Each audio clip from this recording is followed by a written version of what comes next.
Isn't he Mexican? Colombian. He calls himself American. What is this? Anchor Baby.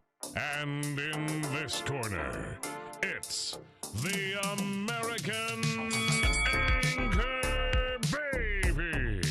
Daddy's home. That's an offensive term. People find that hurtful. You mean it's not politically correct? Excuse me. I'll use the word anchor baby. You know, he's an anchor baby in Canada. Tell him we still rolling with Trump, too. Anchor baby, the whole thing sounds horrific. You're just making it sound like immigrants are these horrific, greedy people. Ustedes pueden aceptar mi negocio o aceptar las consecuencias. Plata o plomo. So you would be considered white, in my opinion. You the blackest one in this room. I think so. And what happened was his mama got pregnant on the other side of the border. And then a few hours before, just before it was time for him to pop out, she jumped across the border and let him fall on American soil. So he became the anchor baby. You don't call him the anchor baby for nothing. Amazing. We like this anchor baby, right?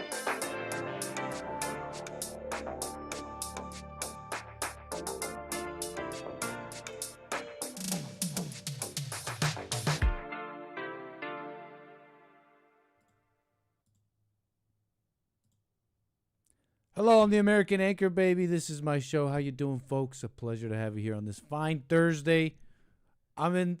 Nick said, F the office, someone said in the chat. Look, we're in the lab. We're taking it easy. But we got a bit of a show for you, okay? We totally have a bit of a show for you. And it's a pleasure to have you here, okay? So let's welcome all the people tuning in. Rumble.com/American Anchor Baby. How you doing, folks? On punchy.tv/Anchor Baby. And, of course, my people here on YouTube. Mic check, mic check. How you doing, everybody? A pleasure. It's a fine Thursday to get into it, okay? And we got the lines open. That's 844-900-2229. If you got something on your mind, something you want to talk about, something you want to get off your chest, by all means, that's 844-900-2229. I don't know. It's been a in the lab kind of week. You just can't keep me out of here this week. And we'll be taking it easy on a couple of things, but I got to get something off my chest, okay? I got to get something off my chest. You know, whatever. Hold on. Let me turn up stuff. Mic check.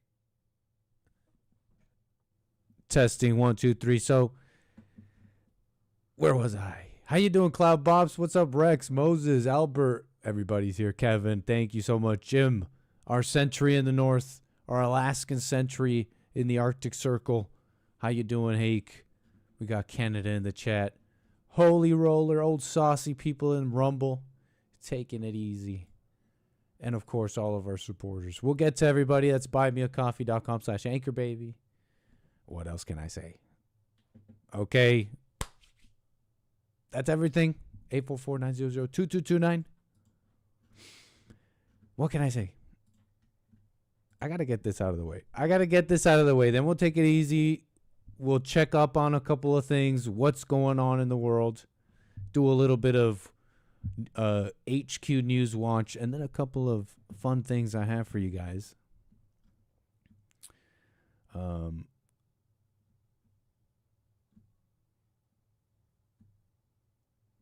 Let me see. Hold on. I'm making sure everything's working. But what can I say? Thanks for joining. I got to get this out of the way because some of this might be silly to you. But you got to have some patience. Some of this is maybe it's not for you.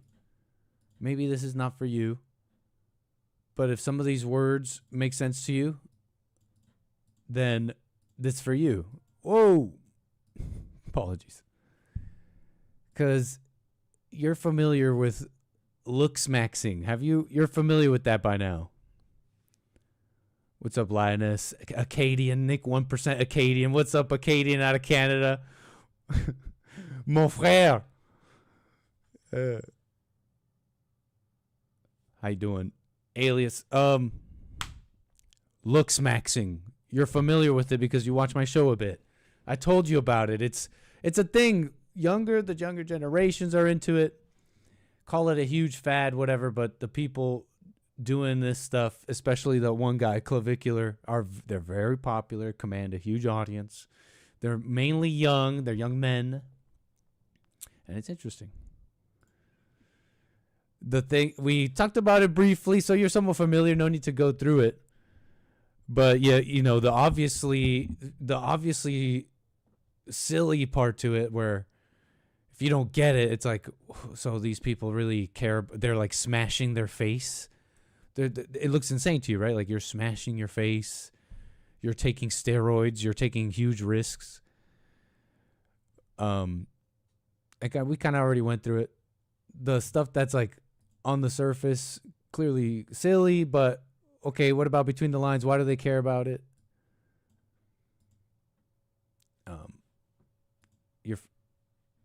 You maybe already tuned out. You're like, okay, looks maxing, whatever.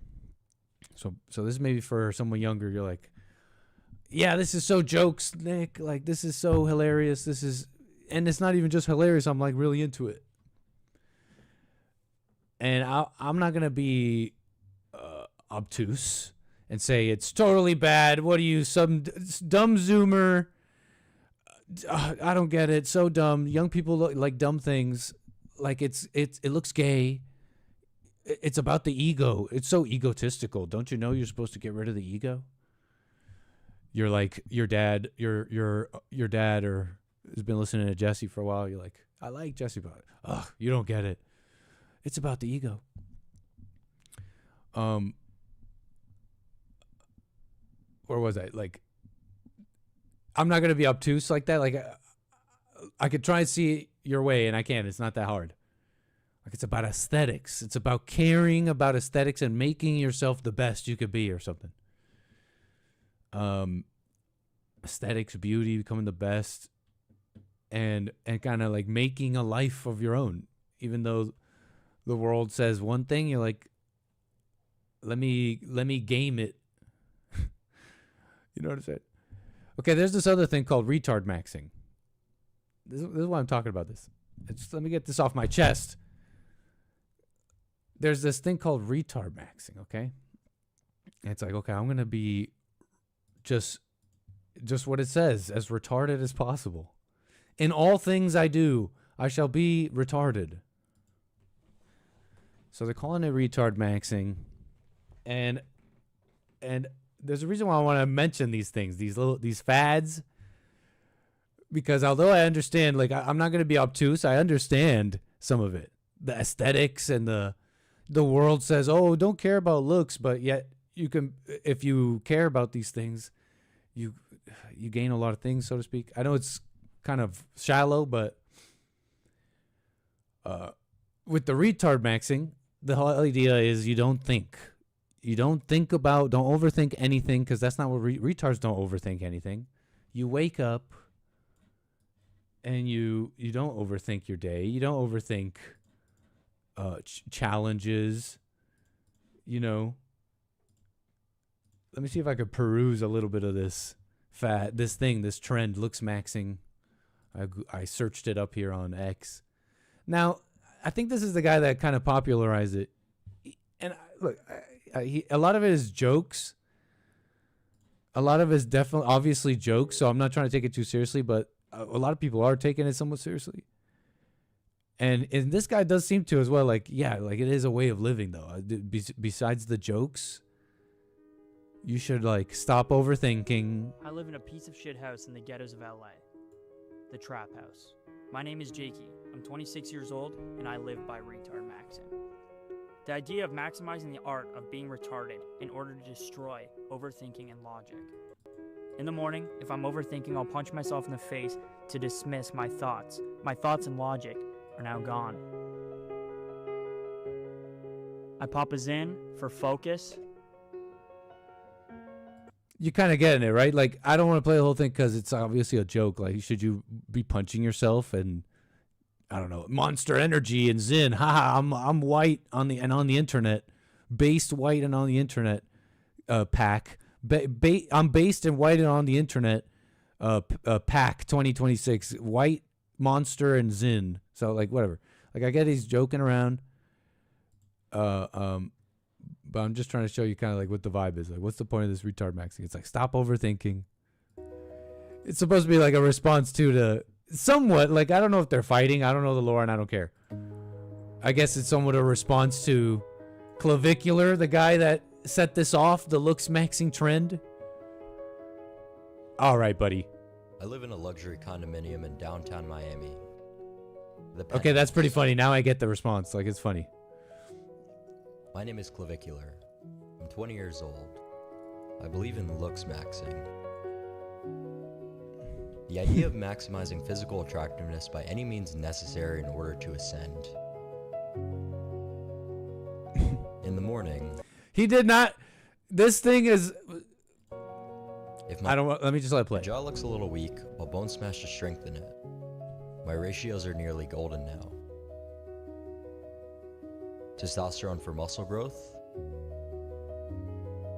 Disoxin as for appetite suppression. Glutathione for health maxing. Peptides for anti-aging and collagen production. Melanotan 2 for healthy glow. He's talking about steroids, Ozempic. You know, these are whatever. Like, it's just kind of cuter to put it that way, in my opinion. But I don't even need to let this whole thing play. Quick side note. Okay, I don't know the specifics of this bone smashing stuff, but he was born looking like this. It was to the degree. I bet you, because I'm somewhat familiar, because I bet you that there is something that happens. There is some tissue change and bone change that happens by repeatedly micro-fracturing those bones and tissues. I bet you there is. You're familiar with calluses. Like, it's not that foreign of a concept. But that being said, it's like he also, like, a large part was born looking like this. Like, you know what I'm saying? Like, side note. So, looks maxing. Okay, retard maxing. Maybe just a little bit more on the search term, just so I think you get it. Like, you're just not supposed to think. We'll fix all. I think this guy swears, so just. Of your problems. Sorry, Bambinos. Cover your ears. Because retards don't get depression. Retards don't worry about losing their job. Retards don't get their heart broke. Retards don't go broke. No, the retards wake up and they're happy. They don't think, they just do. They don't try to be logical. They don't try to overcalculate or overthink something. They just go and do it, and they learn from the experience. So you get it. Okay. Now, I'm not going to be a party pooper. Like, I get the positives of it, or what they're why the people, there's the people that hate it, whatever. It's like, I don't get it. You're so weird. But okay, some of you guys might be listening too. Like, I get this stuff, Nick. Like, I'm actually doing this. Like, I get it. It speaks to me. Here's the thing about these things. Retard maxing, looks maxing. What unites these things? Think about stoicism for a moment. Remember how that was real popular, and it still kind of is, but there was like a right-wing internet kind of popularity resurgence, I think, in my opinion, of Marcus Aurelius's writings and stoicism. Think about for a moment. Do you think Marcus Aurelius or even the Stoics? Now, there were people. There were people in Greece, and they called themselves Stoics, but they called themselves that. They were the Stoa Poikile. Stoa Poikile means porch. Stoa means porch. Poikile means like painted. It was this area where they met and discussed philosophy. They disagreed a lot. They may have called themselves Stoics, but do you think Marcus Aurelius and the Stoics called themselves Stoic like you see that word today? And I'm like, I'm being Stoic. And then you like put up your shirt or something. You're like, put up my chest. I'm Stoic. Do you think about the word self-help. Why is self-help? Why is that word cringe now? It used to not be cringe. They used to just print it on the cover of books, and people were like, yes, I'm reading a self-help book. And they would have self-help seminars, and it sounded good to them. Remember Tony Robbins? He's not even that bad of a guy. I just get an impression that this guy likes theatrics a lot, and if he could just make someone feel something, they'll change. That's just my impression. Like, yeah, you'll never catch Jesse like that. He says a lot of good things. I think when I every now and again I see his videos, I'm like, okay, obviously that makes a lot of sense. You remember this guy? He was always like self-help. They would print it all in his books. You would never catch Jesse like this, by the way. Just saying. Because Jesse doesn't care about saying good things and things that are like smart and things that sound like good. Like he would never like try and be theatric and get your emotions up. Like even if he says something inaccurate or wrong, just because I know him a bit or whatever. But do you think they would use those words? Here's what I'm trying to say. Here's what I'm trying to say. When you're getting into all this stuff, what you're telegraphing in a sense, what you're showing, what you're saying is, and this is not, I'm not judging or saying it's a bad thing, is that you got problems. And the world is looking for help. They're looking for relief. They're looking for so much things. That's why they seek religion and they need Christ, and they need to go to the front of the front of the pews and just, I don't know, be emotional and feel better. People are looking for help. And I'm not bashing the guys who are like, I got into stoicism, because they're like trying to think about it a bit. They're like, what's wrong with me? What is going on inside of me? That's why people turn to Jesse.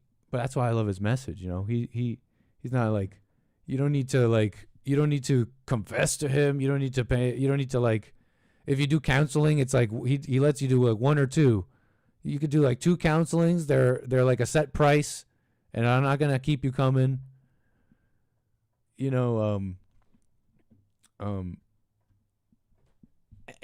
What happens when people follow fads, and that includes like even getting into Jesse in an emotional way.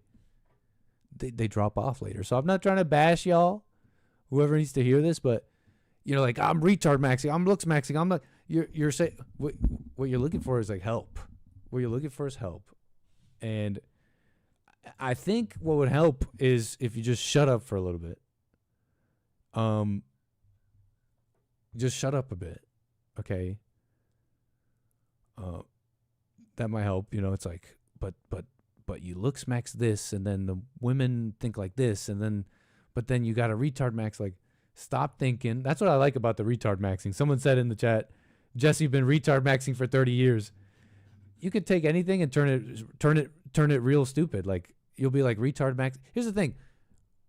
You think people with actual, like, they used to call it retardation. There's like medical words for it. Don't care, whatever.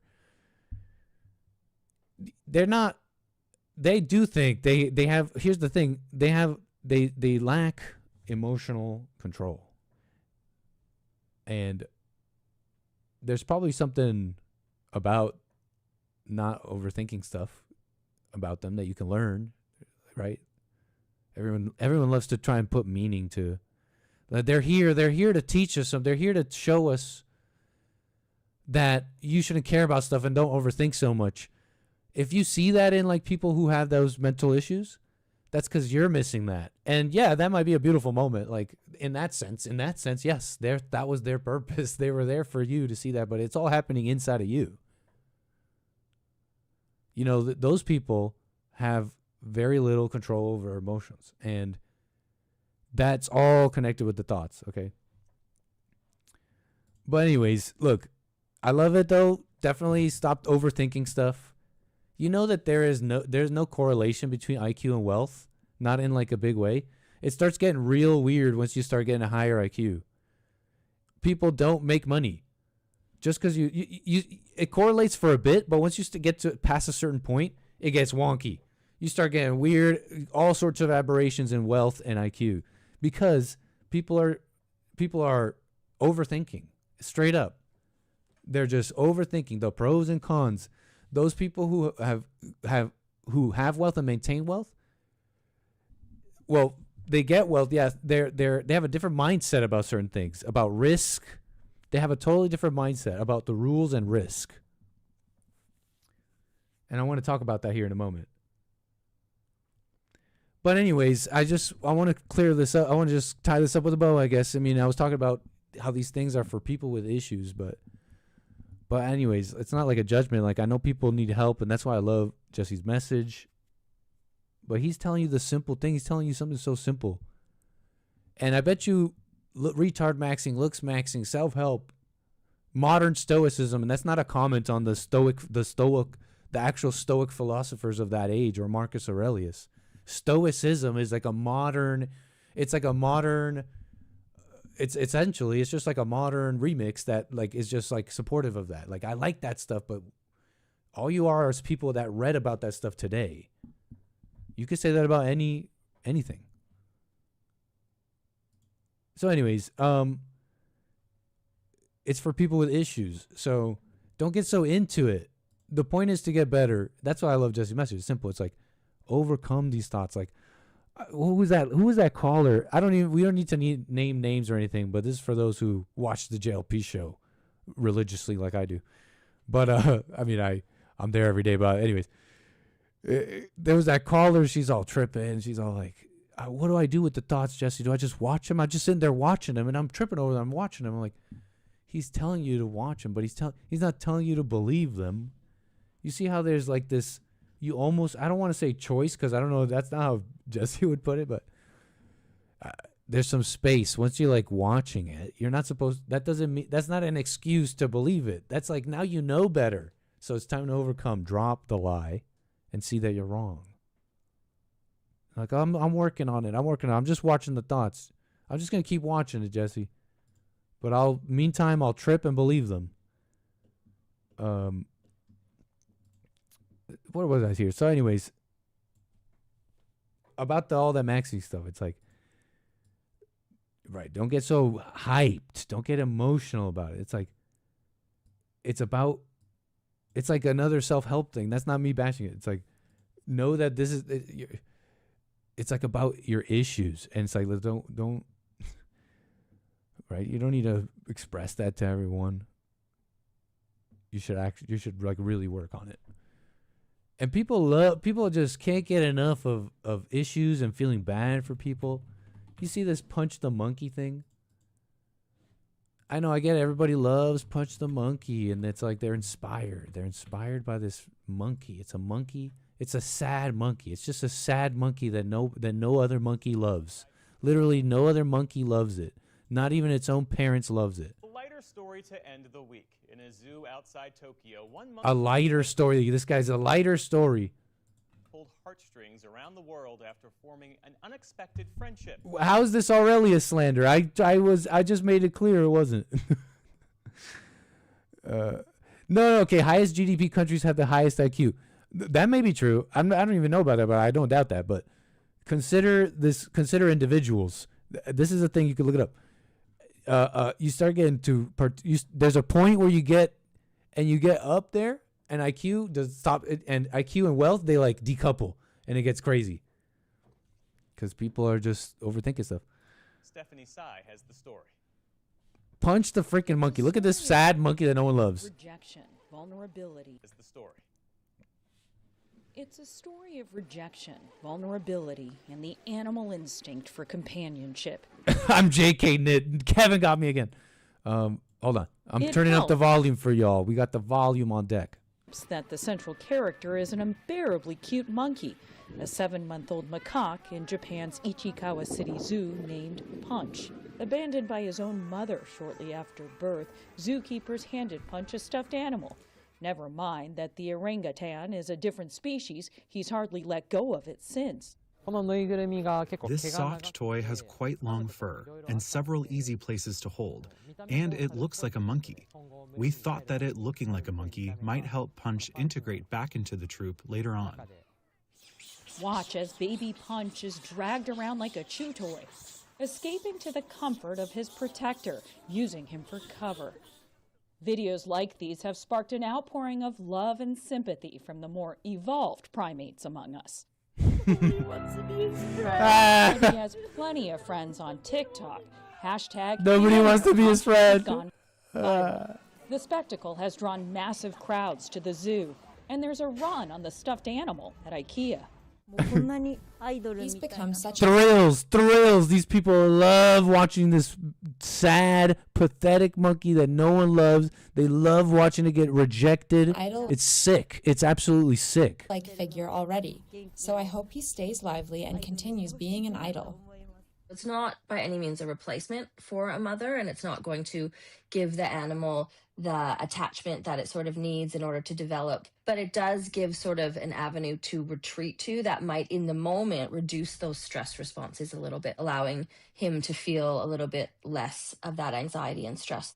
Alison Behe is a primatology expert at Australian National University. Sick people. We're going to reduce its stress, and now you feel better. She says the other monkey's ornery attitude... Look. Apparently it's rejected. I don't know the story. I don't know why this monkey's rejected. ...at Australian National University. She says the other monkey's ornery attitude toward Punch tracks. Japanese macaques live in very strict matrilineal dominance hierarchies, which means there are dominant families and there are subordinate families. You guys comparing him to Punchy like Jesse. I know I remember that nickname they gave Jesse, Punchy, because he like punch people. You know, they try and like touch him like little kid. Oh, you're so cute. He'd be like, get away from me. He'd be like, why you always punch him, Punchy? I don't get that vibe from this monkey, this Punch the monkey at all. That's the opposite of that. Dominant animals show aggression, subordinate animals respond appropriately with sort of a subordinate signal, and then everyone stays happily in their place in the hierarchy. So while it does look like bullying and it looks quite confronting because it's an infant and because their mother has rejected or abandoned them, it is just a sort of a normal part of macaque society to have that sort of aggression as normal social behavior. Isn't that so funny? If that's normal in macaque society, why isn't it in our society or whatever? How these people think. They're like, the animal society, they're just like us. We should learn from them. We should like take things from them and all that. They're better than us. And in fact, when the mother of this monkey rejects it, which I'm still unclear on why, and then further the rest of the pack rejects it, it's not bullying. It's simply the hierarchy of their society, of their monkey animal society. This is how they be hierarchy. What she's talking about is, I bet you, true. I don't see any reason to not believe it. But it's just the language and her belief about it. Consider what she's describing.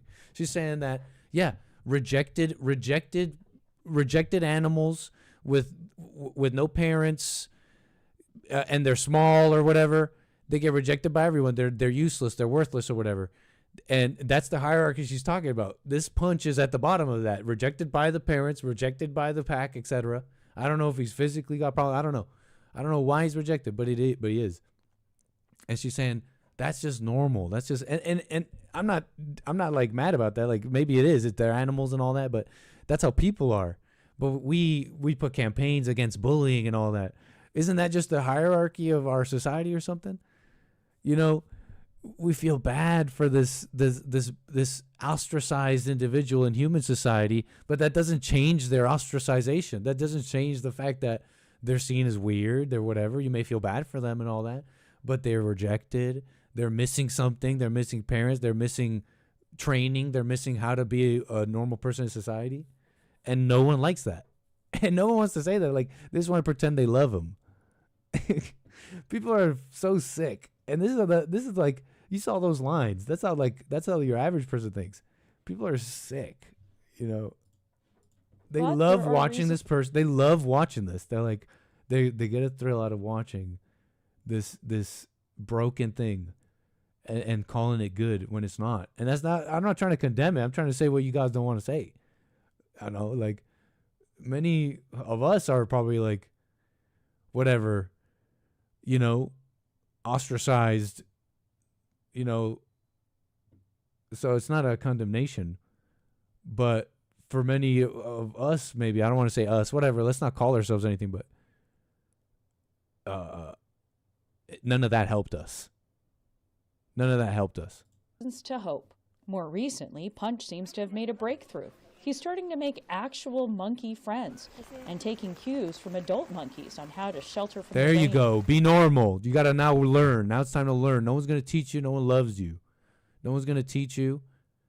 And you got to learn, and you got to not hate them for it.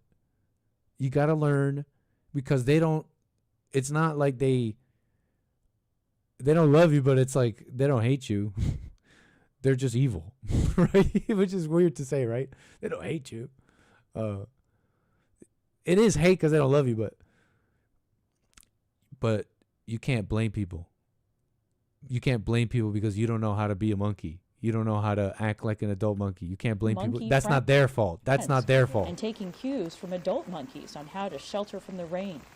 It's actually really reassuring that that's not their fault that you can't. You don't know how to be an adult monkey. Punch is already sort of being shown, being groomed, being integrated in, into the group's structure. Why does Punch have to change to be integrated? I just love him. Punch has to change to be accepted in society. But you know what? Punch is in an interesting position to realize that he can not hate society, integrate in society, and yet not be of it.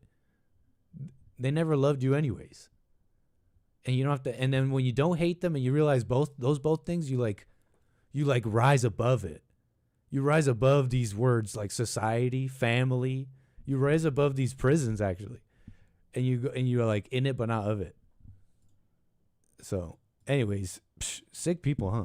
Does suggest Punch the monkey. Who feels bad for Punch the monkey? I wish I asked you that before I went off on this. The potential negative impacts of the abandonment will, in fact, sort of dissipate. You can't think about the negative impacts of abandonment. It's over. It's over. It's like a person with mental problems, and they like kill someone, and it's like, well, they have mental problems. It's like, no, they have to have punishments like everyone else. You don't have to expect them to act like everybody else, but they have to have. You have to, or here's what I'm trying to say: like, have the same standards for them. It doesn't matter if they reach them, so to speak. Sounds shallow, but you have to have the same standards for people because if you didn't, then you'd be judging them. You'd feel like you're better than them because they're less than you. And now you're messing up the whole order. What are you, God? You just messed up the whole order. No wonder there's so many ripples in reality. And we're in the mess we're in. Anyways. So that's Punch. How about we get to some stuff that's going on? Okay. I've been meaning to get to. Because I mentioned this a moment ago about how wealthy people think. So I'll get to that in a sec. 844-900-2229. What do y'all saying in the chat? Thank you for being here. Appreciate it. Make sure you like the stream. Don't be rude. Have some freaking decorum. What are you, a ape? What are you, a unlovable monkey, unlovable ape? Turn down the gain or the scoop. See? Some person says it's too low. Person says too high. I'm going to go by my system, what it says here. And if it's clipping, it's clipping. I don't care what y'all say. Mic check, mic check, mic check. What are you, a monkey? What are you, an ape? What are you, an unlovable ape with no parents? Click the like button. Don't be rude. Show some decorum. It's incredible. You guys are incredible, really.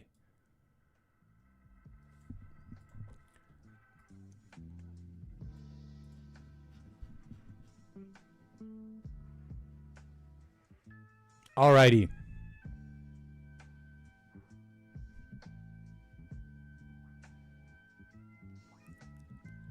Oil and the global economy. Let's sit back here for a sec and go through some mental concepts. Go through some concepts here. You're seeing the headlines. They say, global economy threatened. The oil crunch is here. And I want to cover some of that. I want to explain some couple basic concepts and different ways of thinking. Okay? Because everyone's got FUD. You know what FUD is? FUD. Fear, uncertainty, and doubt. FUD all day. Wars happening. Gas prices are going up, and you're just like, I'm going to be poor forever. That's it. And I want to show you how there are some people who that thought doesn't even cross their mind. When will the economy be good so I can make some money? You know who doesn't say that? Wealthy people. You know who never ever says that? wealthy people. We'll get to that in a sec. How is oil affecting a global economy? I mean, maybe you somewhat understand that, right? On just basic principles. Okay, oil, energy. And you're on the right track. You'd be essentially on the right track. I mean, you have the world, and the world needs oil. Imagine an economy, and I can't make bar graphs on this, so let's just keep it in the mind, keep it descriptive. I was gonna paint pictures, maybe I still can. You have an economy. Brush? Is there a brush tool?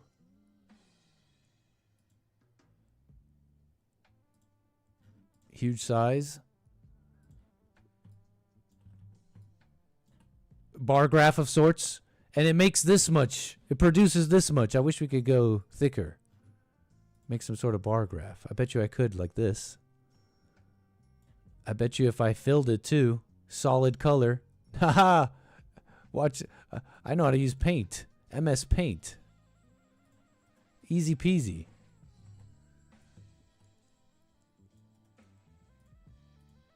Solid color. Never mind. Good enough. And you output this much. You output this much. Well, guess what? You're going to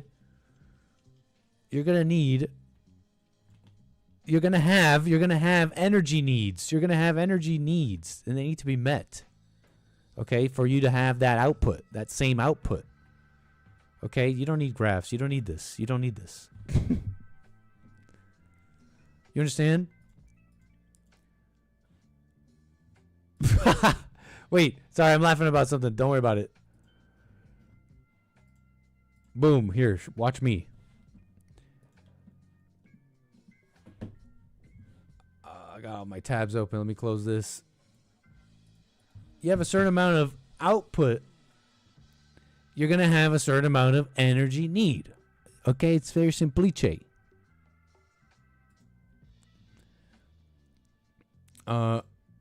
Very simplice, right? Now, why would they be... Now, again, we're doing basics. Global economy, why is there a threat? Just meet the energy needs. Well, you have a global economy. Everyone's interconnected. Not everyone has to make everything that they used to need to make. Okay? But everyone's gotten comfortable with their amount of output. And you got to thank the world order. Call it, thank those that died before us. Thank those. It's on the shoulders of whatever. It's on a mountain of bodies and sweat and all that.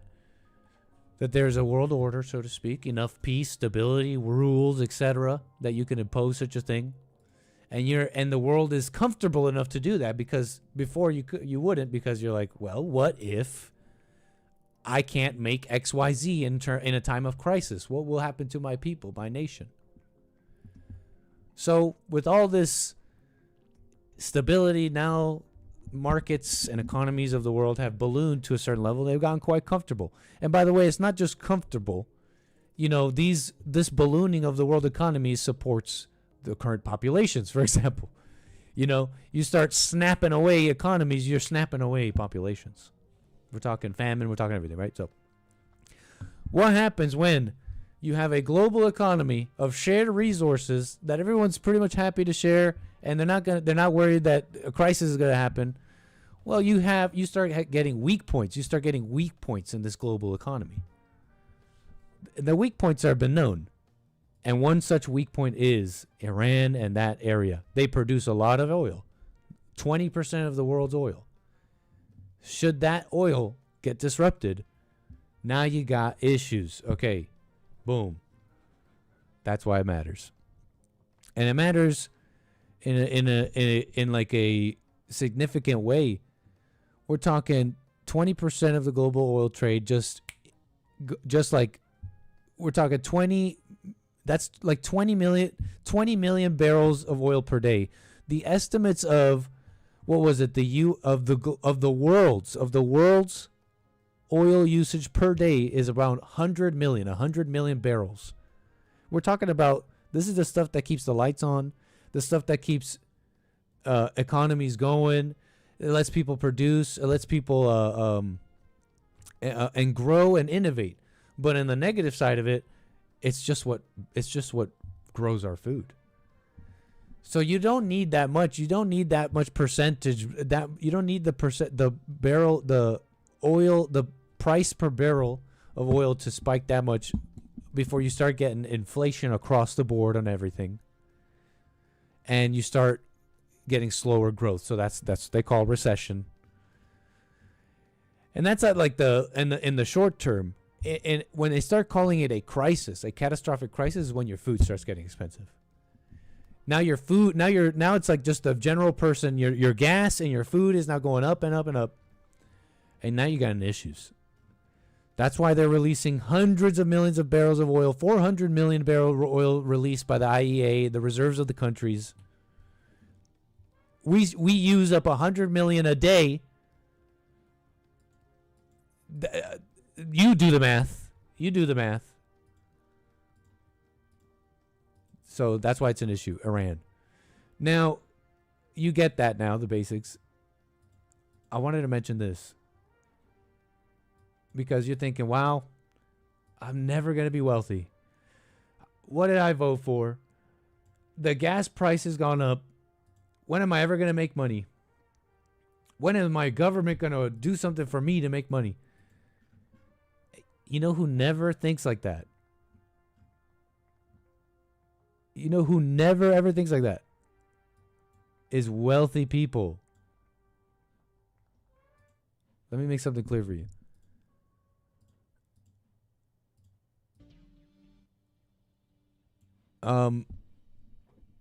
Oil prices, right? They're going up. Oil prices are going up. That should be like a key for you, a bellwether in your mind.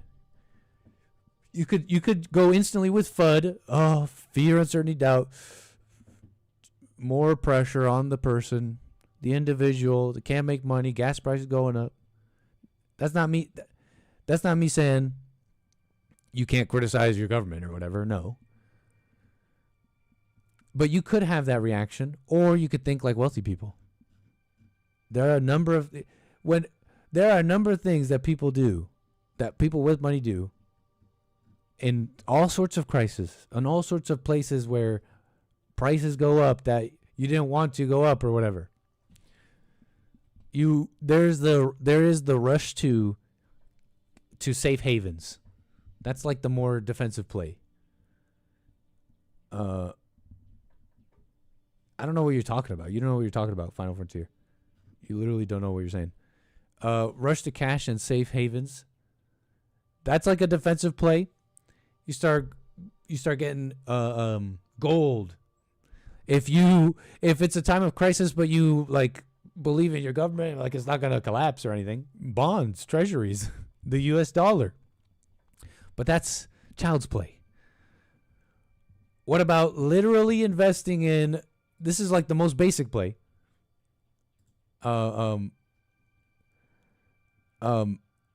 Investing in, like, let's say you want to invest, like, this is a more exposed play. It's called like exposed. Like you're exposed. What's the thing that's volatile right now? Oil price. So buy ExxonMobil stocks. Buy literal energy oil sector stocks. You can take the most exposed. That's the most exposed play, because it's literally tied to the price of oil. That goes up and down fast. What's going to happen? What's happening tomorrow? You could buy ETFs that are, it's just like an average of a bunch of the oil stuff, so you could take less risk on. Like, it's not that complicated. Stocks are going down right now because that's what happens in these times. Now again, these are more like smarter. I want to say smarter. I want to say these are more difficult plays, because you got to know what you're investing in a bit. I wouldn't just because otherwise it'd be gambling. Like, no, I see the stock going down, but I understand this company, it's just going to go back up. Commodities, defense, aerospace, like that's what wealthy people do. Wealthy people see where the money's moving. They don't say, "Oh, it's over." Fear, uncertainty, doubt. They never think like that. So, uncertainty, doubt, crisis, oil going up. You're complaining. Wealthy people are making money. And this is not a financial advice. I'm not like this big investor. But I don't know like the charts. Like if you talk to like investor guys, they know these, like they can read the charts and it's like hieroglyphics or it's like soothsaying. It's almost fantastical. Like when the chart looks like this, it's about to do that. It's crazy almost, but one thing I know, I do have a couple of financial friends and they're somewhat wealthy and they know all the chart stuff, to be fair, but they moved on from that. They seem to have grown. And one thing they do is they take risks, they don't overthink it, and they see where the money's moving. And they don't think they never have fear, uncertainty, and doubt. So I'm making my plays. I'm not telling you what to do, but they're somewhat sound. They have some rationale to it. It's not that complicated. You have to be a college. You don't have to be like super smart, or it's not that simple. It's not that difficult. It's not that complicated. It's just you're stuck in ways of thinking. You're stuck in like a mental prison. You think like a person with fear, uncertainty, doubt. You think like a poor person. You think like that. You gotta take a little bit of risk, and with the little bit of risk I've taken, like I said, I'm just an anchor baby. I see my way out of here. Like I'm thinking about it, and it's doing something. I'm doing something out here. Whatever. No, not day trading. This is, like I said, I don't look at charts. Okay, I'm not. This is just one aspect too. Wealthy people make money in other ways. You're maybe a professional. Maybe you become a professional in something. I'm talking about just ways of thinking. The poor person's like, well, gas price going up, I'm going to be poor forever. Wealthy person is investing in ETFs, literally exposed oil stocks, or anything or anything else. They just think differently.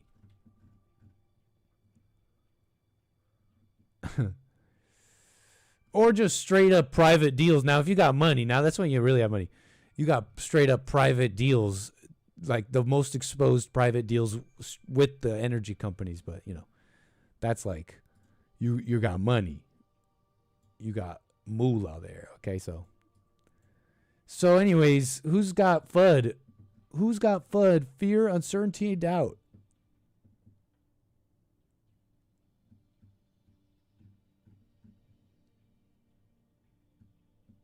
Who's got FUD?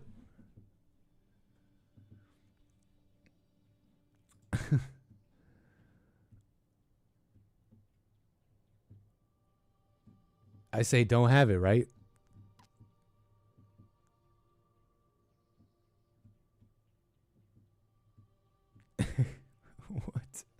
What are you saying, bro? You're having a conversation with another person. You're out of your damn mind. You're always going to need oil. What do you... Here, I'll give you a chance. Final Frontier. Explain what you think I'm saying. You know what I'm saying? Like, here, let's give him a chance. Explain what you think I'm saying.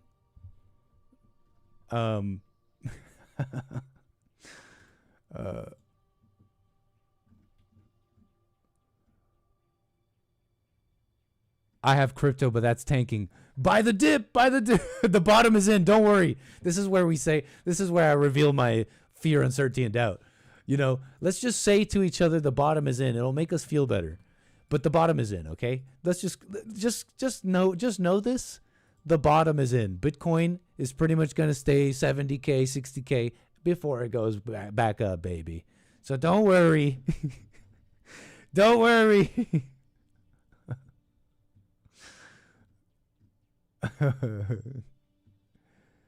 No, I'm not tripping. You misunderstood me.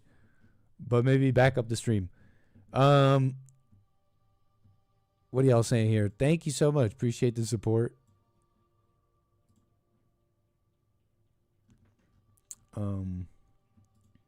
Who's got...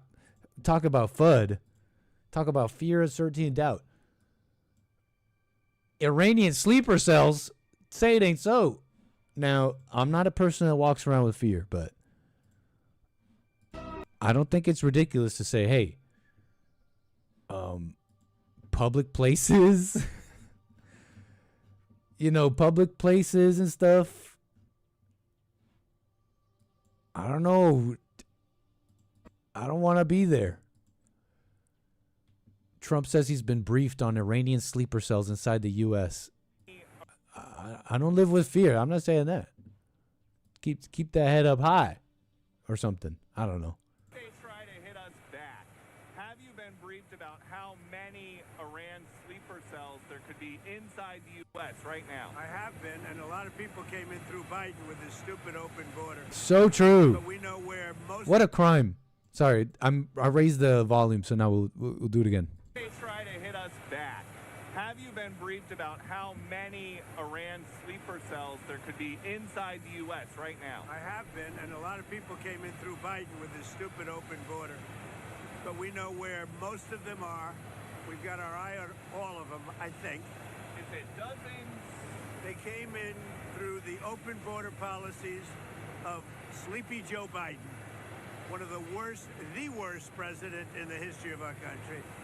And we've got our eyes on all of them. But the war itself is being prosecuted at a level that nobody's seen before. They got our eyes on him. Okay, a lot of people are criticizing this one.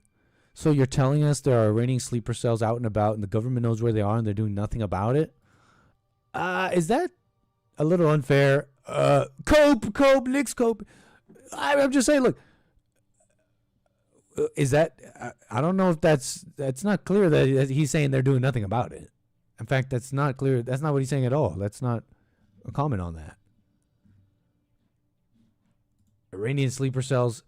But yeah, I do share some of this notion. It's like, where are the drone strikes, Mr. President? You know what I mean? Like, but Nick, they're in residential areas surrounded by American citizens. It's like, there's rules here. They got to go.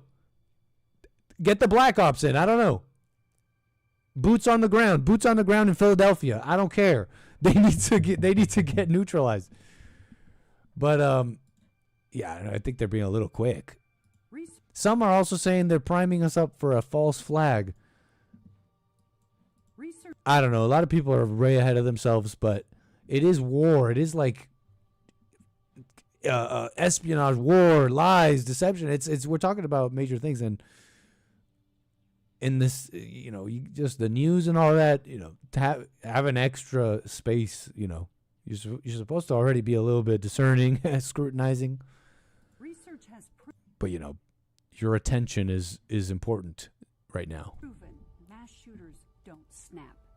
They are created through a series. Before most mass attacks, attackers often show concerning behaviors, exhibit signs that they are on a path to violence.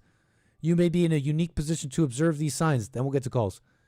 Knowing the signs and sharing your concerns could be a key to preventing an attack of mass violence in your community. Mass shooters don't snap. They are created through a series of unfortunate life events and stressors that can build upon each other. In that process, they show signs. That's just an amazing way to open that up. I have to just play that one more time. That's a whole bunch of people, I bet, huh? Way more than you think. Snap. They are created through a series of unfortunate life events and stressors that can build upon each other. In that process, they show signs we can look for to get them help before tragedy occurs. Now we are asking for your help by watching and listening for these signs in your community that are signaling something is wrong. Being a hero doesn't always involve running towards danger. You can be a hero by knowing signs that help us prevent danger. Like what? Look for people around you who are struggling. They may have changed in a way that... Whoa, this is like kind of messed. Like, I don't know. It's kind of like making you judge people. Like, you should, look, emotional instability and all that, that's like already a bad... Like, we already know that's a sign. People should know that better, honestly. Lately, they literally tell you anger is good the world tells you anger and emotions are good, so it's harder and harder to really have that kind of opinion. Something that should be a basic thing that people know, like, okay, you're emotionally unstable. Doesn't matter your political ideology, what you look like, whatever. You could kill someone. You're 2 hoops and a holler from being Jeffrey Dahmer. So this is kind of messed up in a way, because you know how people are in language. You start using like, look, you're just thinking about like a stressed out white guy. Is that just me? You know, school shooters. You know, those type, like a series of, anyways. But whatever comes to mind, there's a little bit of that here. FBI. Because it's like fear. Some of you are saying it. Fear porn. You know, you should just be mindful. You should already just be that way. And yeah, the way the country has changed is part of that. Where you are, the type of people around you, whatever. But anyway, whatever. Now I'm just nitpicking. Let it play. FBI BAU research shows there are common behaviors to look for. It's the coworker who feels deeply wronged and can't let it go. It's the patient's family member who holds the hospital responsible for their loved one's pain. It's a client who is going through crisis, has withdrawn from... I mean, that's probably true. Like, this is not so, like... treatment and might... To train the general public, like, this is not necessarily even untrue. You know, if you're, like, trying to train the general public in a sense. Thinking about self-harm. Research shows that someone is much less likely to become a shooter if someone notices these signs and tells someone. We can all be heroes simply by noticing behavior. Bro, I noticed you're exhibiting the signs of mass violence. You want to talk about it? Hey, can I be left out? I've always been nice to you. Hey, champ. I see you're exhibiting the signs of mass violence. What side of the list am I on? Sorry. Changes, caring for our communities, and saying something when we are worried. Talk through your concerns with someone you trust and make a plan for how to help the person who is struggling. Be a hero. Yo, it's all white guys. Yeah, someone else said this. Is it all white guys struggling being helped by brown nurses and brown therapists? I'm like, yo, what the hell is this? Anyways.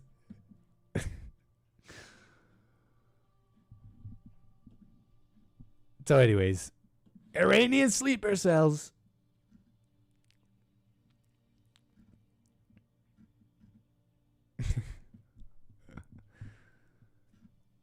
Hey, I noticed you're exhibiting signs of mass violence. How are you going to do it? And when? May I make some suggestions? We got calls. I got Anthony, I think. I think it's an Anthony. We got you on the air. Go ahead. Hey, what's up, man? Can you hear me okay? Oh, what's up, Anthony SoCal? Pleasure, man.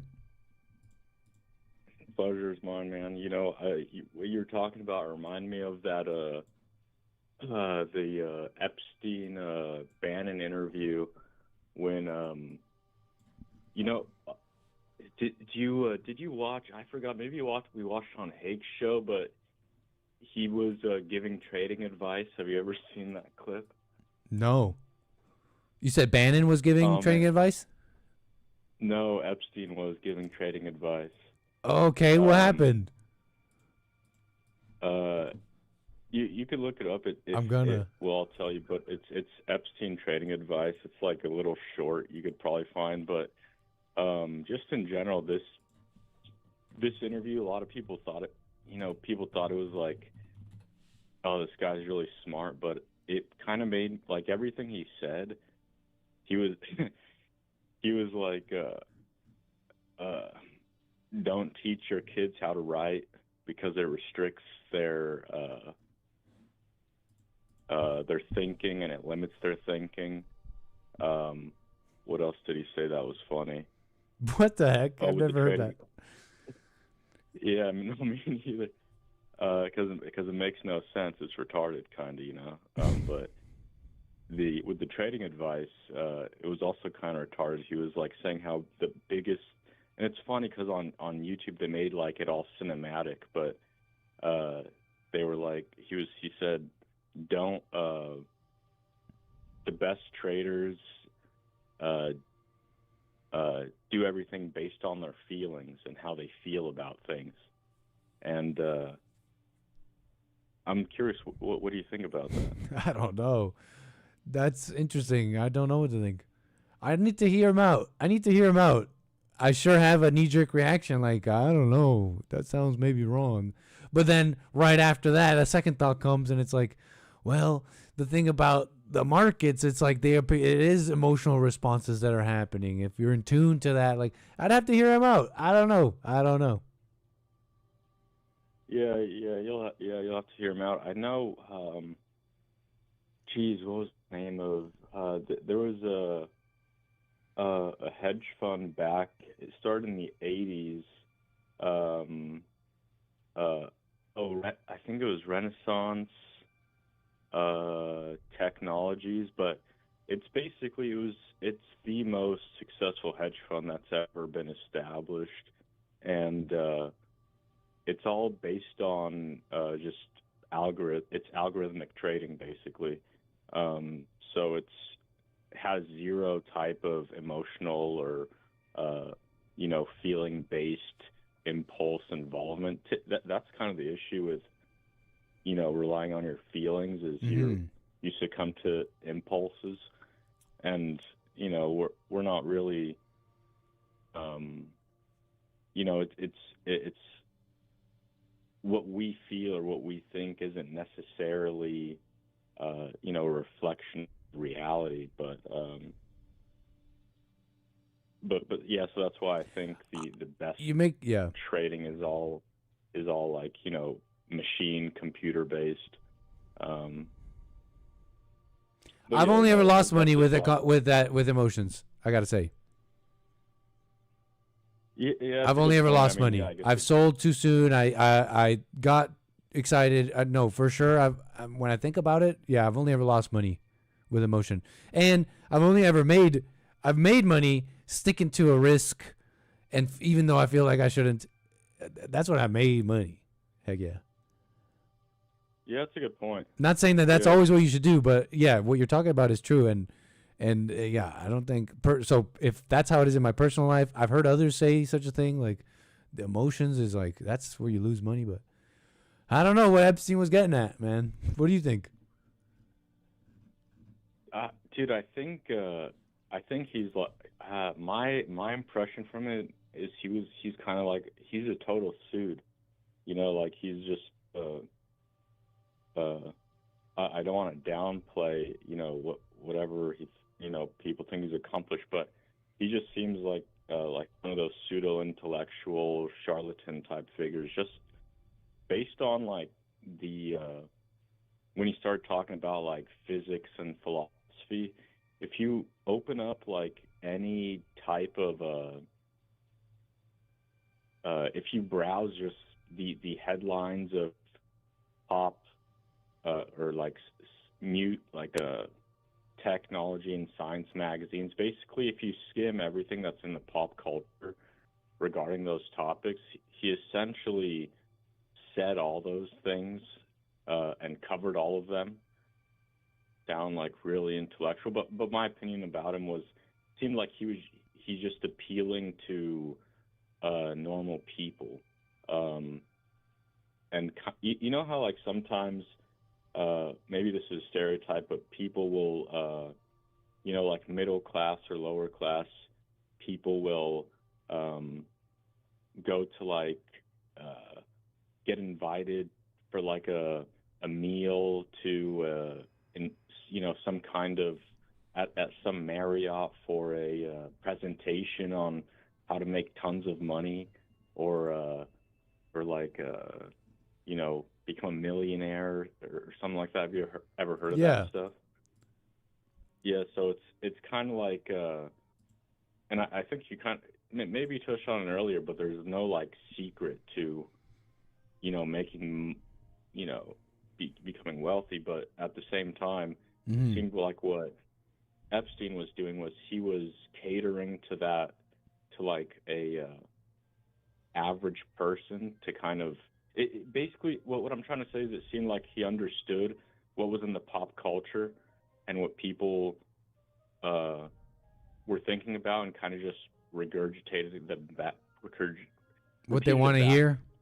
Yeah, what they want to hear in the interview. So it was really oh, you think it's like more it's a darker motivation, like he knows better, like he knows that that's not the right answer.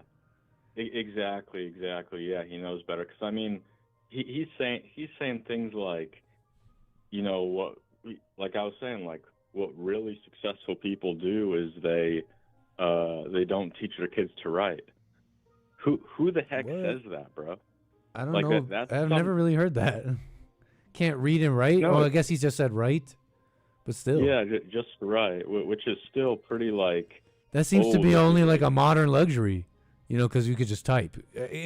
I wonder if he would say. That is the same to like typing. Like, never teach them to ever even use a keyboard or understand the letters on a keyboard. Like, I wonder if he'd say the same thing. Wealthy people wouldn't do that. Like, that seems to be only like a modern luxury or something. Like, I don't know where he gets that from. Yeah, well, his idea was like it restricts your thinking, which is like, because you could only write so much, which, I mean, I guess like writing has a different role in communication than speech, you know. So I don't think it would necessarily restrict your thinking. It's just a different mode of thinking for a specific purpose. But yeah, anyways, I don't really. I don't know. It's somewhat interesting. It was kind of weird. But thanks, man. Yeah, it's somewhat interesting. Yeah. Anything else you want to speak on? No. I mean, what did you cover? You covered the oil and the Iraq. The global economy, the pressure this oil crunch is having on it, and a couple of things. Retard maxing. Oh yeah, retard maxing. Yeah, that was good stuff. No, you know, it's interesting. The gas definitely went up, but what I don't understand is the back in 2021 or 2022, gas, at least in SoCal, in like the beach cities area, it was like low sixes, mid sixes, under Biden in 21, 22, and I don't know what the cause of that was. Maybe it was the Ukraine war. Right. Actually, yeah, it was Ukraine and supply issues. They were saying that for a while.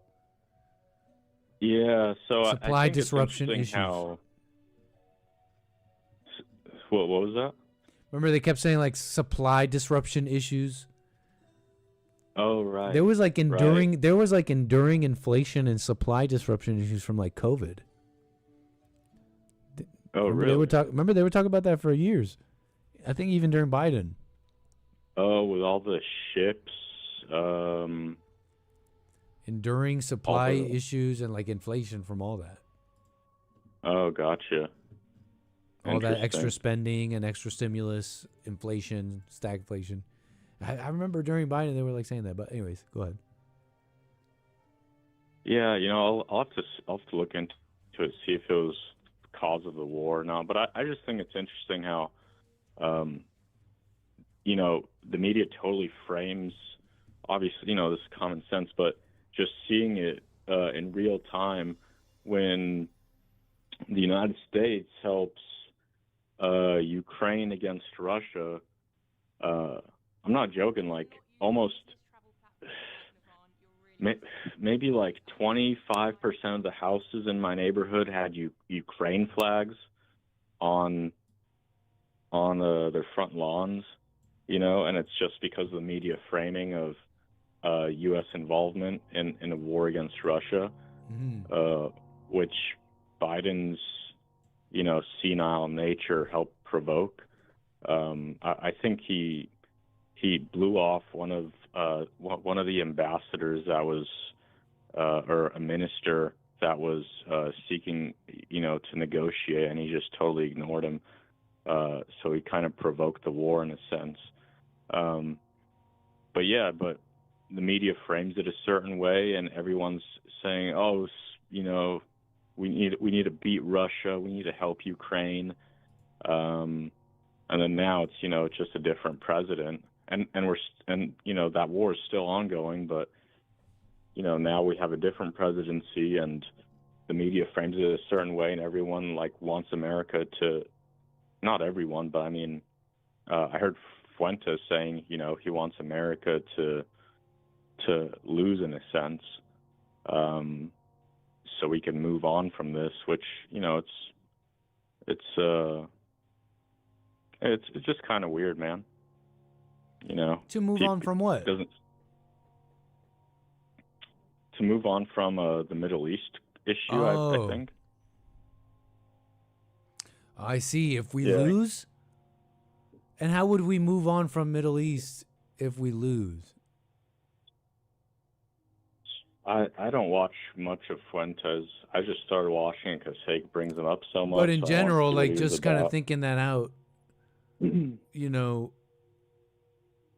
I mean, the thinking is here's the thinking, and I could hear the criticisms. Here's what I'm saying. The thinking is that this winning here would mean getting out of the Middle East. Right? It's like it's like the last one. Qatar, Saudi Arabia, they're all friends. No radical Islam in there.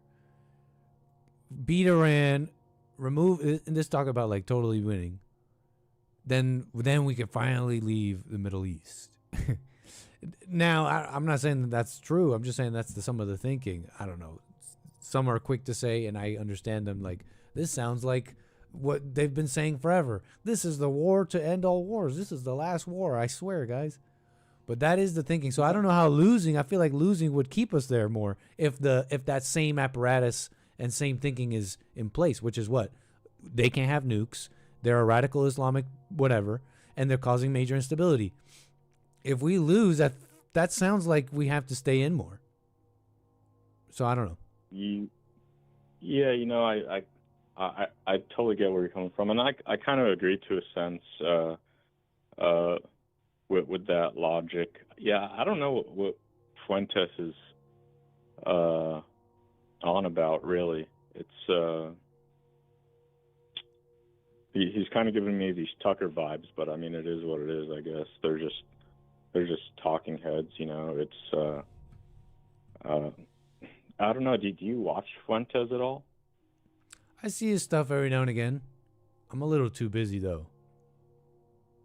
Yeah. I wish I could watch more. He's clearly brilliant. Yeah, well, I mean, I don't know. I think he hates Israel more than he likes America. From the little I've watched of him, so I can't say that honestly, but it seems like if America aligns with Israel, then he doesn't really support America as much as if, we were independent from Israel. So it's. Well, I'd want to hear his rationale. What his motivations are. Yeah. So, bring him on. Yeah. Tell him to come on my show. Yeah, I'll give him a call, bro. Thanks, man. All right. Appreciate the time, Nick. Call me again, sir. All right, take care. Amazing. 844-900-2229. We got William. What's up, sir? California. You just talked to the man. What's going on, man? You just talked, and Ike, shut your little ass up, dude. Nick, you just talked to the guy. You just talked to the guy yesterday. Which guy? You just talked to the man yesterday. The guy that was in trucking that was telling you about the. Oh yeah. And the threat of the Hormuz Strait. Big time. Shut up. He did a good job. What do people do with what do people with money do with taxes? They don't say shit about them. Excuse me, they don't say nothing about them. They pay them. Wait, what are you saying? Like they don't complain? No, they don't. They just pay it. Everybody just pays their taxes. They just, man, that's a bunch of And they know how to get out of it a little bit. And which I don't blame them for. I pay more money in taxes than some people's salaries. Which is true. You don't do nothing but pay it. You do nothing but pay it. That's all you do. You just pay it. Right. But am I wrong about that? Like they're also smart. Like they're smart about how the system works, and they're familiar with it, and so they know. I'm not going to call it gaming it. Some people like to have the negative characterization of this, but it's true though, right? Like they do have a knowledge of the system, and so they're able to work for themselves better, like avoiding taxes sometimes. You know how Trump got out of his bankruptcy, right? Like how? There was a law. There was a law, I think it's like a $750 million window where he came up exempt, and he never was really broke. Yeah, they know stuff because they don't. People. Let me tell you what they do, Nick. They relax and they just handle their business. They don't have time to see who's black and who's white and who's racist. They definitely don't do that. Wealthy people, you mean? They don't do that. True say. They don't even do that. What you say? You know somebody that's in the game, and you say they make good money. Do you ever hear them talk about that? I know maybe really. one or two, okay. maybe one or two, but they don't talk about what? They don't talk about that. Well, one guy actually. Well, this one guy. Yeah, he's super into Trump. He thinks like a satanic cabal runs things, and he's an eccentric guy. So I don't know how to answer your question, but no, he doesn't think. He definitely doesn't complain about racism. I'll tell you that for sure. Right. Most people that have like what they want to call it, you got average-ish, which is work. Then you have other-ish, which is a little bit more. In some cases, a lot more than the average person. With that person, you won't hear them talking about that stuff. No, you don't. Yeah.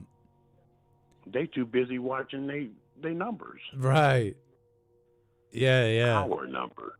And they don't trip when the numbers go down, huh? No, because they know they're going to come back up. Gas is getting ready to go back down as soon as this thing is over with. I don't know what everybody's tripping on. They just see more money-making opportunities.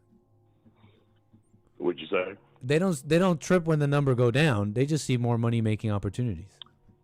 I mean, I think, in my opinion, you was talking to the man yesterday, the one that told you about all of what's this 1/4 of the oil and plastic in the world is coming out of there. You're gonna get some pushback. Right.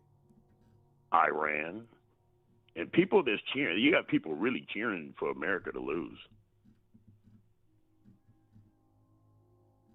That's true. Like who? Wait, what do you mean? Yeah, I think I've heard some of it.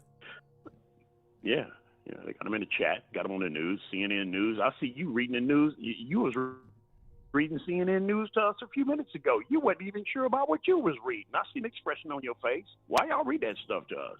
Wait, what are you talking about? Because Trump is doing very well, and that thing over in Iran is not going well for them. Iran. But what are you talking about? I'm lost. You was reading the news earlier and everything. I was just looking. I said, man, what are you reading, man? I mean, people ain't really. The people that know what's going on over there is not worried about this as much, Nick. But wait, what is it that I said? I'm totally lost now. You was reading the news to us early in the show. What news? Some kind of news. You was talking about something over there with the conflict over in the Middle East. You was right. reading something. Yeah. Oil prices are going up. Yeah, oil prices are going up, right? From? I was talking about oil prices going up. Where was that news from? Because the way like that New York they Times. expressed it, let me show you something.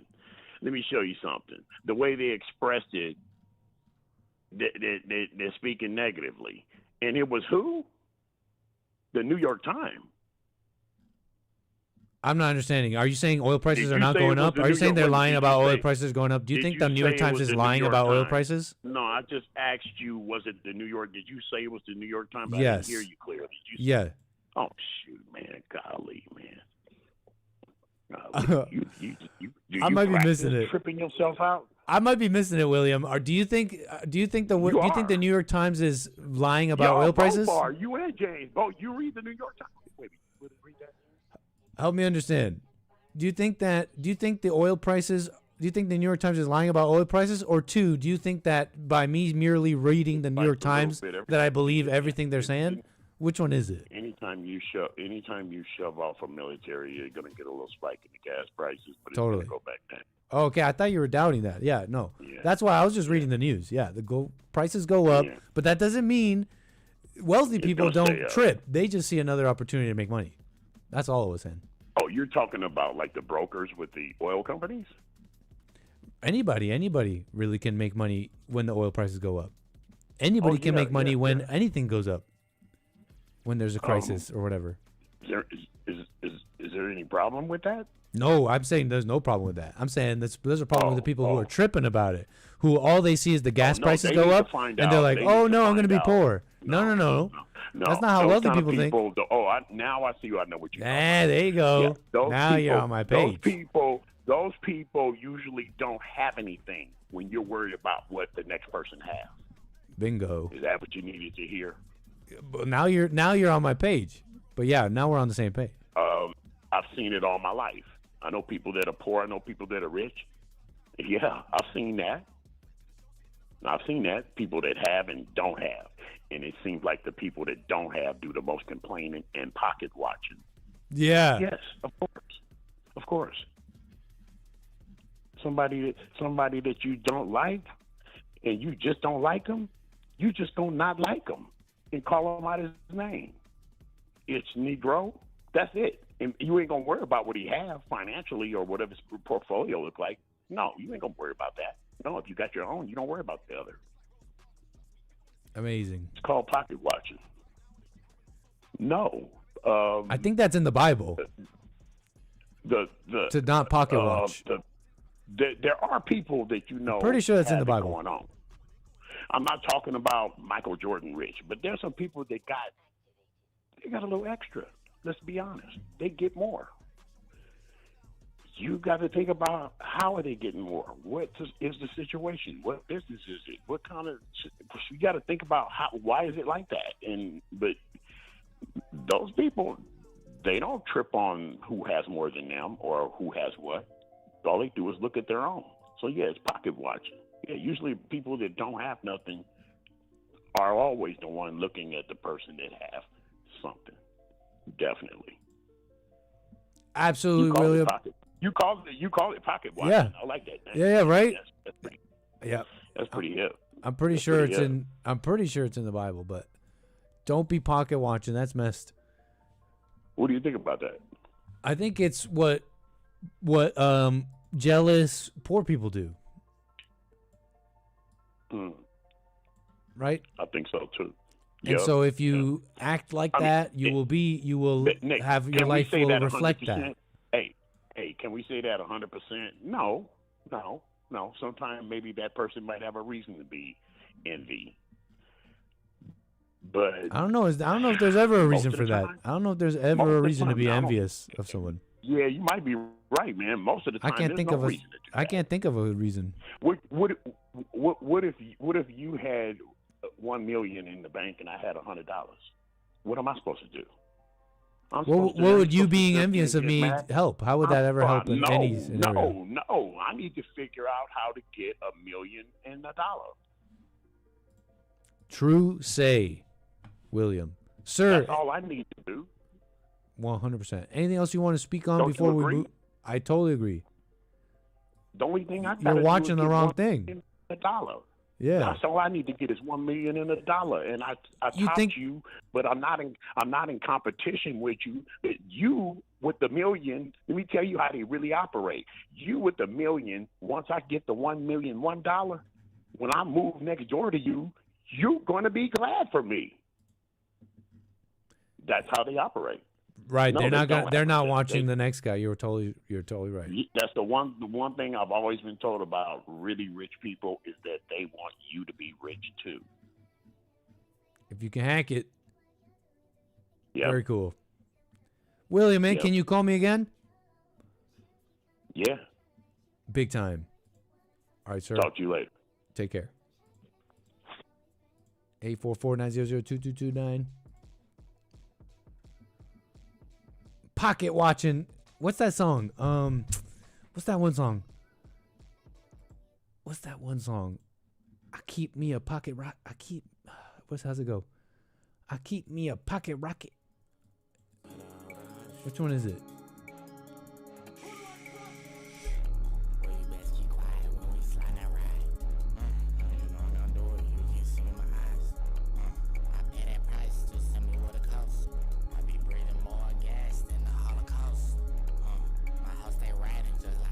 No, that's not it. Pocket rocket. They keep me a pocket rocket. It doesn't matter. It's not that important.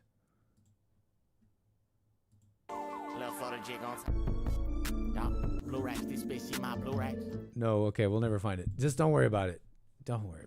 It's not that important.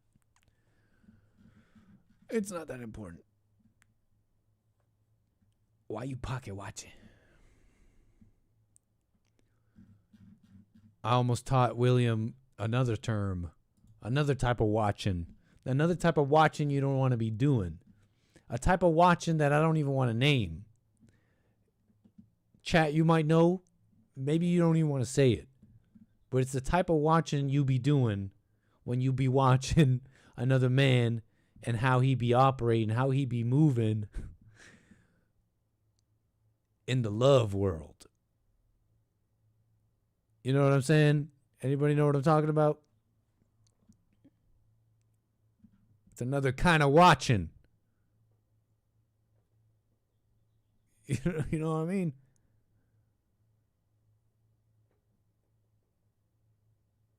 Not watching pockets anymore. You know what I'm saying? Anybody know what I'm saying? Anyway. No, not swingers. When you be watching an individual and how he be operating in the world of finance and how much he be having, that's pocket watching. You be watching his. Frank's got it. Frank knows. Frank's got it. When you watching a man's money, you watching his pocket. When you watching a man's women, you watching his what? What are you watching? I can't. If you don't know, then you'll never know. Yes.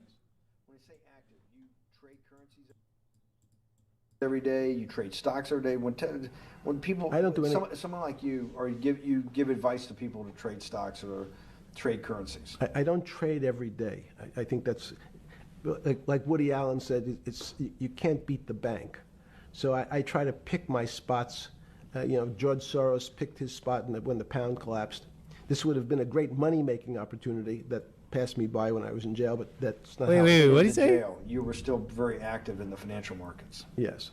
When you say active, you trade currencies every day, you trade stocks every day. When people, I don't do any. Someone like you, or you give advice to people to trade stocks or trade currencies. I don't trade every day.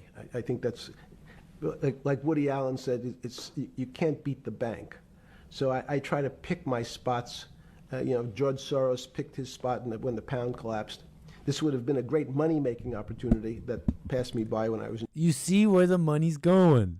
So simple. It's not complicated. Iran war, oil go up, energy sector opportunities, and then there's all that. That's just me keeping it simplice and like, in my breadth of knowledge. You see how someone has, with such little knowledge and such little like investment accolades under my belt, can understand the simple concept. Like, before you went into jail, you were. Anyways, is that the clip? If you talk to really experienced and successful traders and you ask them how they know what's going on, they can't give you an answer. They don't know. They feel it. They can feel the way the market's moving. They can feel the way the stock's moving. And that these are not very well-defined terms. It's difficult to put in mathematics terms, how did I feel it? You could look back and make guesses what I was seeing. But great traders feel it and then act on their feelings. That's the difference. Many people feel it but are afraid because they want a mathematical justification.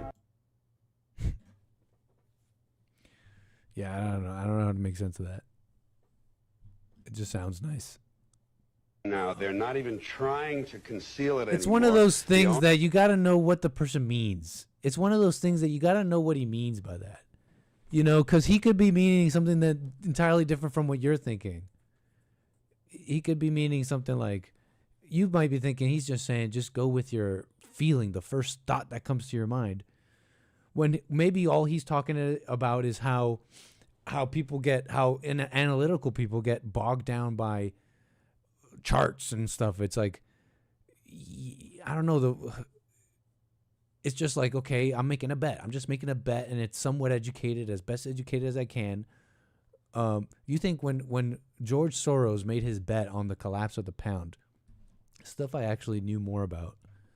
I can't quite recall it totally, but I know he made some bet on the British pound, and he became very wealthy. Like, that wasn't like a feeling. Like, it was like a bet. It's like, I see how things are going, and I'm going to make this bet.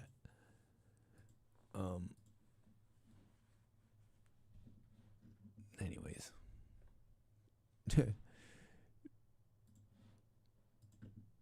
Epstein, what a guy. Hello, guy. Epstein, hell of a guy. Alrighty. Let's see here. Oops. Let us see here in this last bit of the show. What shall we do? Not that. What shall we do? We're here Friday, tomorrow, of course. We've been in the lab all week, practically. It's just couldn't keep me out of it this week. We'll be back here tomorrow. More American Anchor Baby. That's after the Fallen State, the Hake Report, and, of course, American Anchor Baby. Tomorrow, keeping it chill. And all that. So, thanks. Let's see what I have for you here. Before we gotta go. Okay.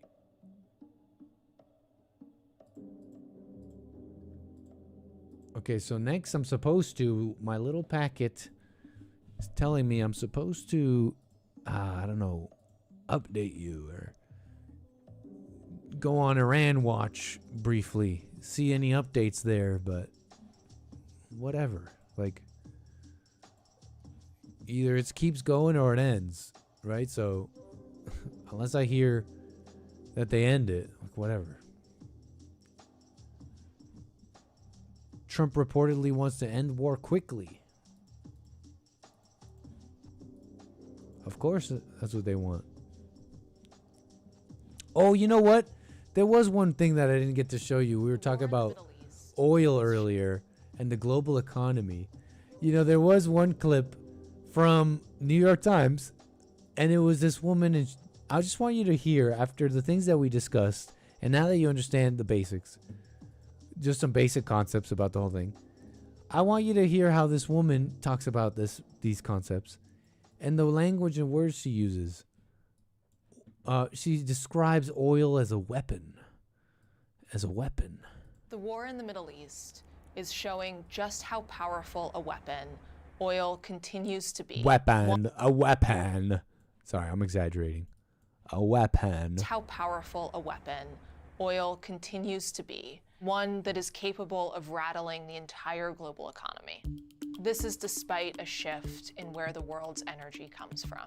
And you can see that here in this chart showing global energy supply, which includes oil, coal, natural gas, and a combination of renewables and nuclear energy. So why are we still so impacted by oil? The big challenge is that about 20%. You know, to her, it's like, yeah, she's wrestling with the same basic concepts, the oil prices going up because of a conflict. But to her, the weapon is in the mere usage of oil.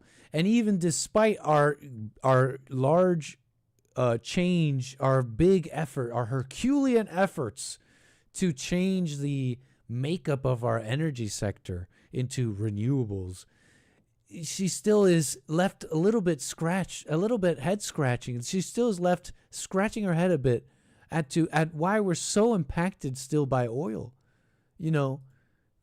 but we've changed. She goes on that a little bit more. The big challenge is that about 20% of the world's oil comes from the Persian Gulf. And right now, that supply has been all but choked off. It's this risk point that energy experts have been worried about for a very long time. Many of the points of vulnerabilities actually look really similar to what they did many decades ago. In 1973, there was an oil embargo led by Saudi Arabia that blocked the United States from accessing oil produced in those countries and sent oil prices soaring around the world. At that time, oil actually met almost half of the world's energy needs, but this pushed countries around the world to try to find alternatives. By 2024, oil falls to around 30% as other sources meet a growing share of the world's energy demand. While our mix has shifted considerably, we consume a lot more energy. Our oil consumption has actually almost doubled in that time. You can see that in 1973, the world used less than 60 million barrels per day, and that has climbed to just over 100 million barrels per day. So the usage of oil and our increased consumption, so far, no mention of, the actions of governments. I don't know, Iran, nothing to say about Iran. Like, hey, regime that's dedicated to chaos and will plunge the global economy for their, and I understand, I'm not trying to be obtuse. It's obvious all's fair in war, and obviously this is one of the levers they have, but no mention of that. And fine, let's say you want to be critical, no mention of America, you could say that too. But it's nothing about that. It's like the world's consumption, and even though we're using less oil, it's still a problem. It's like, I don't know how else to describe this, but is this just like a woman's thinking? Like, it's like, that's like that's what's really scary about this, because it seems like you can educate, you can be even obviously acutely aware of the global economy and the pressures of it, and maybe even aware of foreign policy and the actual, the shakeup, the true shakeup that a change, a departure from oil would be. You would be saying, hey, goodbye to those countries and having your own say. And despite having all that knowledge or whatever, the way you see the world is still mean, dirty men that just keep consuming this dirty oil. Nothing about conflict and disagreement, which is like what the world is still, hey, let's just switch to renewable energy. And that'll also get rid of conflict in the world. That, conflict itself, look at the weapon that oil is. Look at the weapon that oil is. And I'm just like, man, it's like, I wanna support our girls, professional girls, and I want to support them, and I want to support right, like women leaders, our young girls, professional young girls, and the girls of tomorrow. You know what I'm saying? But holy, give them the levers of economy. give them the scope on how to see it, and it's like, I don't know, dirty, mean people using oil. Stop it. And why do we need so much oil? Can we stop? It's like, hey, you know what this graph is showing you, lady? It's humanity eating and living and breathing. You know, this is not a bad chart. It's not just like a bad thing. We're just consumers, just consumption. So anyways.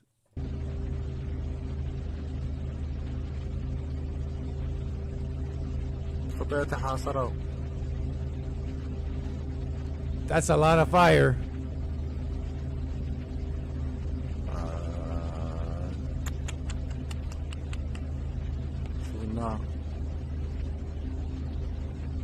طبعا هذا النسبيتين مو وحده ولد.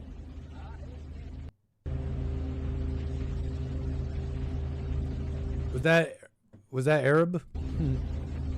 طبعا هذا النسبيتين مو وحده ولد. American-owned oil tankers struck by explosive drone boats. It's crazy. So now this is going to put fear in any tankers wanting to run the strait. Remember we were talking about that yesterday? They were considering just running the strait. Just whatever. Let's see what happens. Boom. This is what happens. So yeah, we're not doing that, I guess, huh? We're not just running the strait.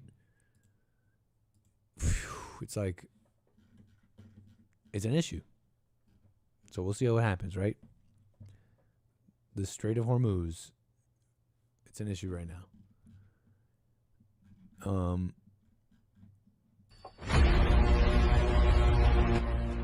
Iran state media. Those are the shahads. Those are the shahads, I think. No, wait.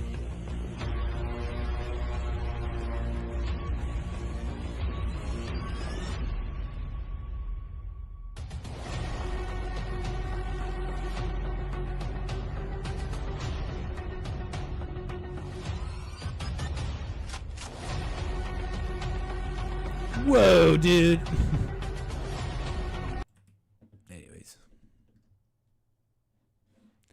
Anyways, I want to get to, I think Louisiana. We got you on the air? Who am I speaking with? Jeff. What's up, Jeff? How you doing, sir? Pretty good, man. How about yourself? All is well. Man, you know, the Iran oil thing, or not just Iran, but the oil thing, the major deal with the oil is the petrodollar system. Mm-hmm. You know, the whole world has to buy oil in American dollars because that's the contract we have with Saudi Arabia. That contract expired 2 years ago. Help me understand. You know, Help me understand.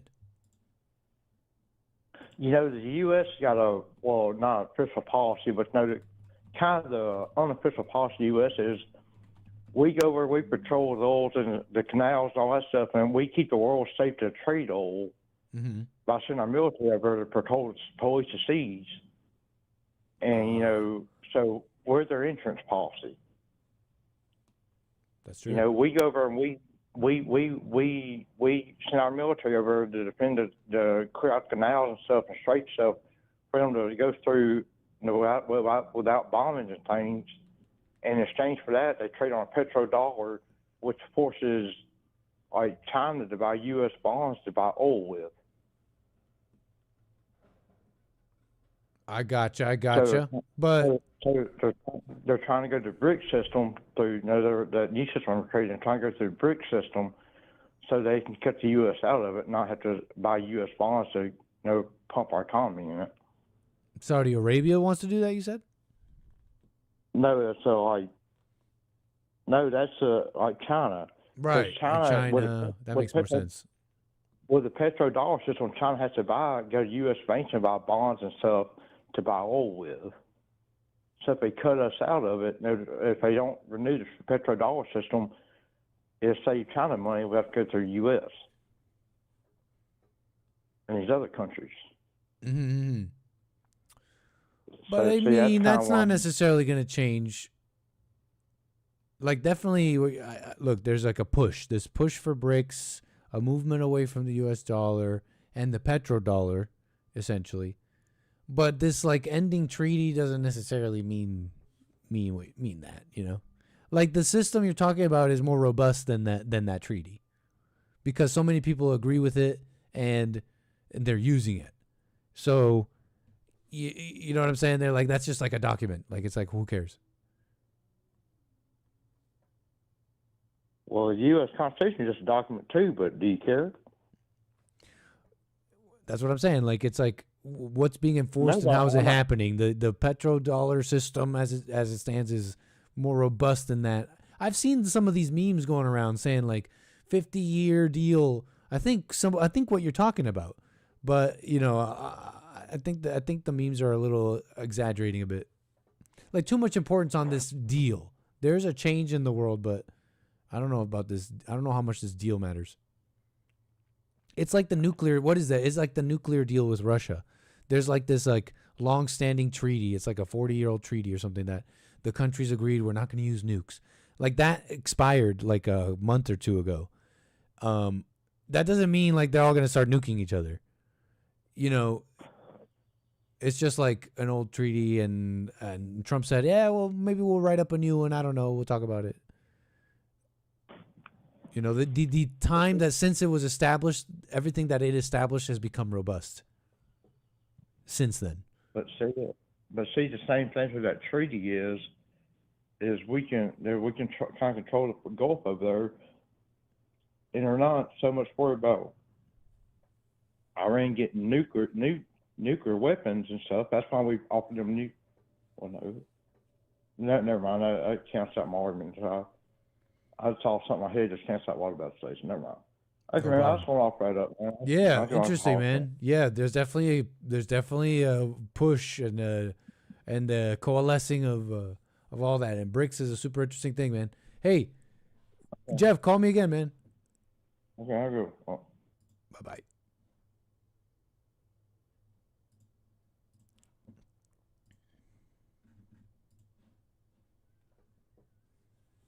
Oil and money. Oil and dollars. Who will win it all? Next time on...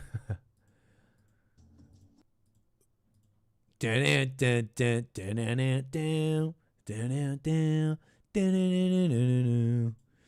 time on Earth. Oil and the U.S. dollars. Who will win it all?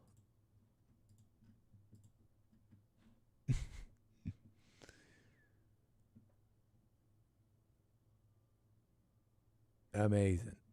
I'm going to have to leave a bunch of this stuff for tomorrow. Okay, so we're going to get into it. I hope you enjoyed yourselves today. Take it easy. We got Open Line Friday. We got the Hake Report. We got the Fallen State. And then, of course, more American Anchor Baby after that. So make sure you like, subscribe, and all that. Because we done did it all. We done did the Super Chats, your calls, your support, and all of the topics for today. All right, folks, take it easy for now. I shall see y'all tomorrow. Peace.